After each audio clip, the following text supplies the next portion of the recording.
갈라디아서 3장 10절에서 18절 말씀입니다. 무릇 율법 행위에 속한 자들은 저주 아래에 있나니 기록된 바 누구든지 율법책에 기록된 대로 모든 일을 항상 행하지 아니하는 자는 저주 아래에 있는 자라 하였음이라. 또 하나님 앞에서 아무도 율법으로 말미암아 어렵게 되지 못할 것이 분명하니 이는 의인은 믿음으로 살리라 하셨음이라. 율법은 믿음으로 난 것이 아니니 율법을 행하는 자는 그 가운데서 살리라 하였느니라. 그리스도께서 우리를 위하여 저주를 받은 바 되사 율법의 저주에서 우리를 속량하셨으니 기록된 바 나무에 달린 자마다 저주 아래에 있는 자라 하였음이라. 이는 그리스도 예수 안에서 아브라함의 복이 이방인에게 미치게 하고 또 우리로 하여금 믿음으로 말미암아 성령의 약속을 받게 하려 함이라. 형제들아, 내가 사람의 예대로 말하노니 사람의 언약이라도 정한 후에는 아무도 패하거나 더하거나 하지 못하느니라. 이 약속들은 아브라함과 그 자손에게 말씀하신 것인데 여럿을 가리켜 그 자손들이라 하지 아니하시고 오직 한 사람을 가리켜 내 자손이라 하셨으니 곧 그리스도라. 내가 이것을 말하노니 하나님께서 미리 정하신 언약을 430년 후에 생긴 율법이 폐기하지 못하고 그 약속을 헛되게 하지 못하리라. 만일 그 유업이 율법에서 난 것이면 약속에서 난 것이 아니니라. 그러나 하나님이 약속으로 말미암아 아브라함에게 주신 것이라. 아멘. 오늘의 본문 10절에서 14절까지의 내용은 어제의 본문에서 계속적으로 이어지는 논의의 부분입니다. 바울은 구원을 받는 것이 율법의 행위로서인가 아니면 믿음인가를 변론하면서 성령의 이야기를 하고 있습니다.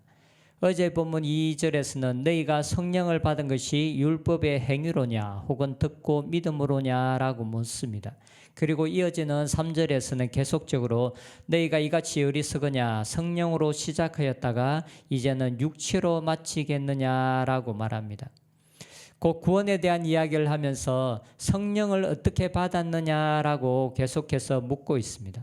그리고 또 이어지는 5절에서는 성령으로 우리 안에 일하시는 그 일하심에 대해서 이야기합니다.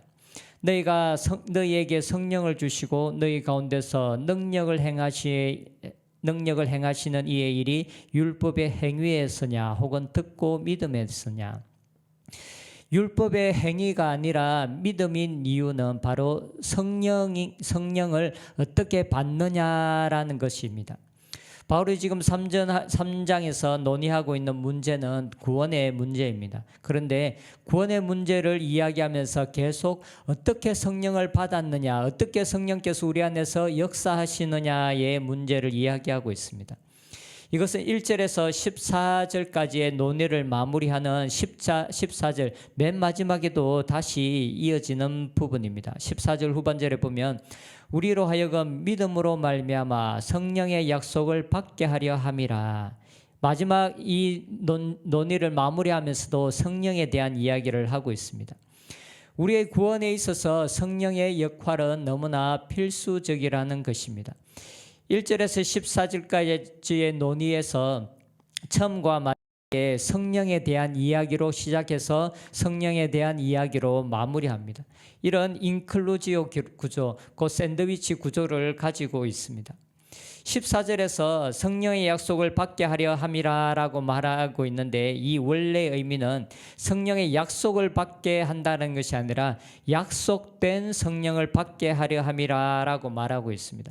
성령은 하나님께서 우리들에게 약속하신 것입니다. 그것은 예수님께서 떠나시면서 너희들이 성령을 받을 것이다라고 약속한 것뿐만 아니라 구약시대 때 하나님께서 우리의 구원을 위해서 성령을 보내실 것이다라고 약속되어져 있습니다.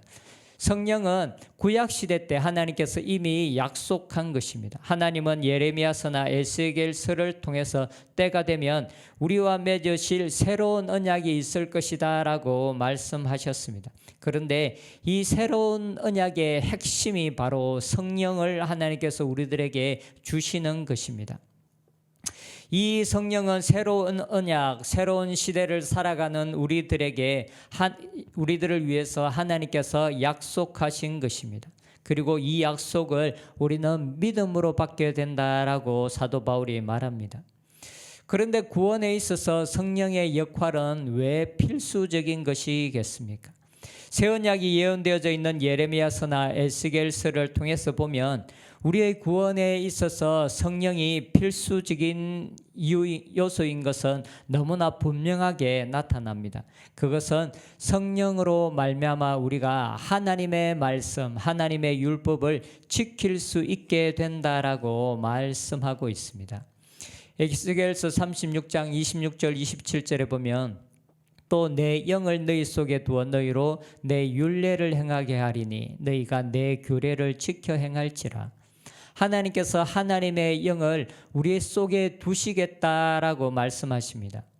성령이 우리의 마음속에 임하는 결과는 우리가 하나님의 말씀대로 살아갈 수 있게 된다는 것입니다. 내 영을 너희 속에 두어 너희가 내 율례를 행하게 하리니 너희가 내 규례를 지켜 행할지라. 우리가 어떻게 하나님의 율례를 지키고 하나님의 규례를 지킬 수 있게 되는 것입니까? 그것은 하나님께서 우리의 마음속에 두시는 성령으로 말미암아 된다라고 말씀하고 있습니다. 이것은 예레미야서의 새 언약의 내용과도 동일한 것입니다. 예레미야서 31장 33절에 보면 그러나 그 날 후에 내가 이스라엘 집과 맺을 언약은 이러하니 곧 내가 나의 법을 그들의 속에 두며 그들의 마음에 기록하여 나는 그들의 하나님이 되고 그들은 내 백성이 될 것이라. 그날 후에 하나님께서 새로운 언약을 맺을 것이다 라고 말씀하십니다. 예레미야서에서는 성령이라는 단어가 나오지는 않습니다. 하지만 하나님의 법을 그들의 속에 두고 마음에 기록한다라고 말하고 있습니다. 어떻게 하나님의 말씀이 우리의 마음속에 새겨지고 하나님의 법이 우리의 마음속에 기록될 수 있습니까? 곧 성령을 통해서 가능한 것입니다. 하나님의 성령이 우리의 마음속에 들어오신다라는 그 말씀을 다른 의미로 표현한 것입니다. 그런데 하나님의 법이 우리의 마음속에 들어오고 하나님의 말씀이 우리 속에 기록된다라는 이 말의 의미는 무엇입니까? 곧 우리가 이제 하나님의 법을, 하나님의 말씀을 지켜 행할 수 있게 된다라는 것입니다. 이것이 바로 성령을 통해서 된다라고 하나님께서 약속하신 것입니다. 옛 언약 시대 때 우리는 하나님의 말씀대로 살아갈 수가 없었습니다. 왜냐하면 하나님께서는 율법이라는 선한 하나님의 뜻을 우리 가운데 계시하셨지만 그러나 그 율법을 지켜 행할 수 있는 능력은 우리에게 주어지지 않았습니다. 그래서 선한 율법이 주어졌지만 그것을 지킬 능력이 없었기 때문에 그 선한 율법, 하나님의 뜻이 계시되어진 율법을 지킬 수가 없었습니다. 그래서 바울은 갈라디아서를 통해서 계속해서 이 율법의 무능함에 대해서 말씀하고 있습니다. 선한 것이지만 지킬 수 있는 능력을 제공하지 못하는 것이 바로 율법입니다. 하지만 성령님은 우리에게 이 하나님의 뜻대로 살아가게 하고 율법을 지켜 행할 수 있는 능력을 제공합니다. 그래서 구원을 이야기함에 있어서 성령은 필수적인 것입니다. 구원을 이야기함에 있어서 성령을 빠뜨려질 수가 없기 때문에 그렇습니다. 그래서 바울은 계속해서 성령에 대한 이야기를 하고 있습니다. 성령이 우리에게 주어졌다는 것은 단순한 어떤 개념적인 이야기가 아닙니다. 성령이 우리에게 주어졌다는 것은 우리의 삶의 실제적인 삶의 변화를 일으키는 것입니다. 이제 우리는 하나님의 말씀에 순종하며 하나님의 말씀대로 살아갈 수 있는 사람이 되었다라는 것을 말합니다. 이와 같은 사실은 갈라디아서에서 이후에 계속적으로 이어지는 성령을 따라 살아가라, 성령의 소욕을 따라 살아가라는 이런 말씀들을 통해서도 계속적으로 바울은 말을 하고 있습니다. 그런데 이런 성령에 대한 대칭 안에 또 다른 대칭이 있습니다. 그것은 아브라함의 복입니다. 어제의 본문 6절에서 9절에서는 아브라함에 대한 이야기를 합니다. 아브라함이 받았던 복, 아브라함이 받았던 약속에 대한 언급입니다. 8절 한 구절을 보면 또 하나님이 이방을 믿음으로 말미암아 의로 정하실 것을 성경에 미리 알고 먼저 아브라함에게 복음을 전하되 모든 이방인이 너로 말미암아 복을 받으리라 하셨느니라. 여기서 핵심은 두 가지입니다. 한 가지는 어렵게 되는 것이 믿음으로 말미암아 되는 것이며, 또 다른 한 가지는 그 믿음으로 말미암아 복을 받게 되고 어렵게 되는 그 대상이 유대인뿐만 아니라 모든 열방, 이방인을 포함한다는 것입니다. 이러한 논의는 이러한 부분은 이 논의를 마무리하고 있는 14절 전반절에 또다시 이어집니다.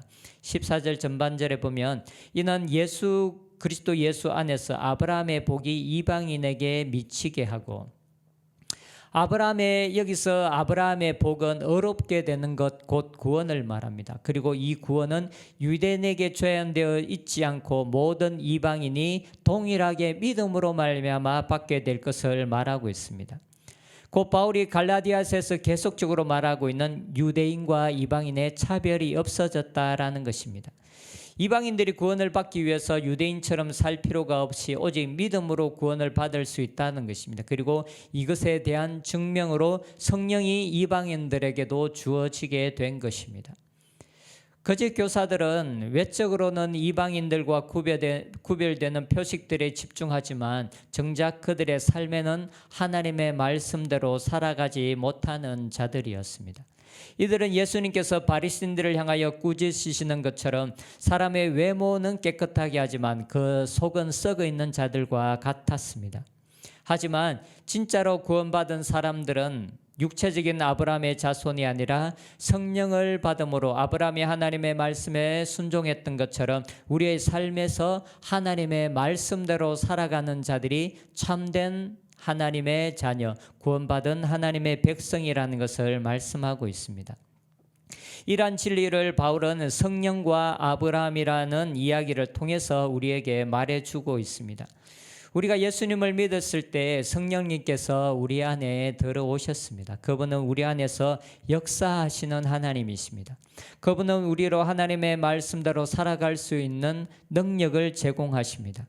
이 성령을 따라 사는 길만이 구원의 길입니다. 성령이 우리에게 주어졌다는 것만으로 안주하며 살아가는 것이 아니라 이제 우리의 삶에서 성령의 인도하심과 성령께서 우리에게 주시는 감동을 따라 순종하면서 이 구원의 길을 달려가는 저희들이 되었으면 좋겠습니다. 기도하겠습니다. 하나님 감사합니다. 우리가 믿었을 때 성령님을 우리 안에 주심으로 우리가 이제 하나님의 말씀을 지켜 행할 수 있는 자로 만들어 주시니 감사합니다. 하나님의 말씀이 우리의 마음속에 기록되었고 하나님의 말씀이 우리의 마음속에 새겨짐으로 이제 우리가 하나님의 말씀을 기뻐하는 자로 우리들을 만들어 주셔서 감사합니다. 하나님, 우리가 성령께서 우리 안에 들어오신 것만으로 기뻐하는 것이 아니라 실제로 우리의 삶 속에서 역사하시고 우리의 길을 인도하시고 우리의 행할 바를 알려주시는 성령님을 따라 살아가는 자들이 되게 하여 주시옵소서. 그리하여 우리가 하나님의 말씀대로 살아감으로 하나님을 닮아가는 자들이 되게 하여 주시옵소서. 예수님의 이름으로 기도합니다. 아멘.